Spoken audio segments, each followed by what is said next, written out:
Hello ನಮಸ್ಕಾರ, welcome back to ಜೋಡಿ ಕನಸು ಚಾನಲ್. ಎಲ್ಲರೂ ಹೇಗಿದ್ದೀರಾ? ಚೆನ್ನಾಗಿದ್ದೀರಾ ಅಂತ ಭಾವಿಸ್ತಾ ನಾನಿವತ್ತು ತೊಗೊಂಡು ಬಂದಿರೋ ರೆಸಿಪಿ ಉತ್ತರ ಕರ್ನಾಟಕದಲ್ಲಿ ಮಾಡುವಂಥ ಸ್ಪೆಷಲ್ ಅವಲಕ್ಕಿ ಚೋಡ. ಸೊ ಇದನ್ನು ಹೆಂಗೆ ಮಾಡೋದು ಅಂತ ನೋಡೋಣ. ಮೊದಲಿಗೆ ಒಂದು ಪಾತ್ರೆಯಲ್ಲಿ ಎಣ್ಣೆನ ಹಾಕ್ಕೊಳ್ತಾ ಇದ್ದೀನಿ. ಎಣ್ಣೆ ಚೆನ್ನಾಗಿ ಕಾಯಬೇಕು. ಎಣ್ಣೆ ಕಾದ ನಂತರ ನಾನು ಇದಕ್ಕೆ ಒಣ ಕೊಬ್ಬರಿನ ಪೀಸ್ ಮಾಡಿ ಹಾಕ್ಕೊಳ್ತಾ ಇದ್ದೀನಿ.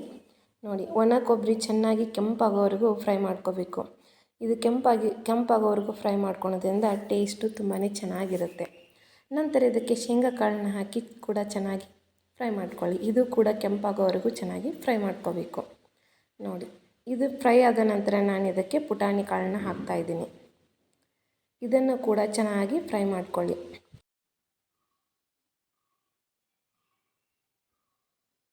ನೋಡಿ, ಈ ರೀತಿ ಚೆನ್ನಾಗಿ ಫ್ರೈ ಆದ ನಂತರ ನಾನಿಲ್ಲಿ ಹಸಿಮೆಣಸಿನ್ಕಾಯಿನ ಖಾರಕ್ಕೆ ಅನುಗುಣವಾಗಿ ಹಾಕ್ಕೊಳ್ತಾ ಇದ್ದೀನಿ. ನಂತರ ಕರಿಬೇವನ್ನು ಹಾಕ್ಕೊಳ್ತಾ ಇದ್ದೀನಿ.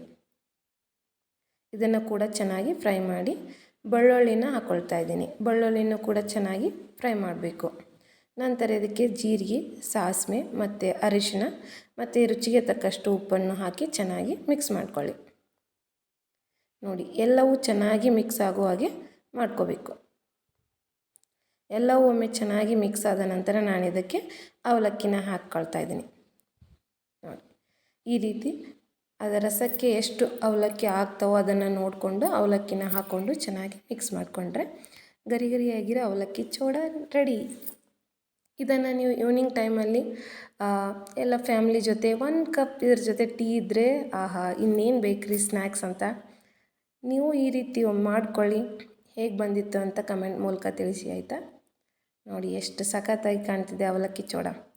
ಇದನ್ನು ನಾನು ಸರ್ವ್ ಮಾಡ್ತಾಯಿದ್ದೀನಿ. ಒಂದು ಪ್ಲೇಟ್ಗೆ ಅವಲಕ್ಕಿನ ಹಾಕಿ ಜೊತೆಗೆ ಒಂದು ಸ್ವಲ್ಪ ಸೇವ ಮತ್ತು ಒಂದು ಸ್ವಲ್ಪ ಈರುಳ್ಳಿನ ಹೆಚ್ಚಾಕಿ ಸರ್ವ್ ಮಾಡ್ತಾಯಿದ್ದೀನಿ.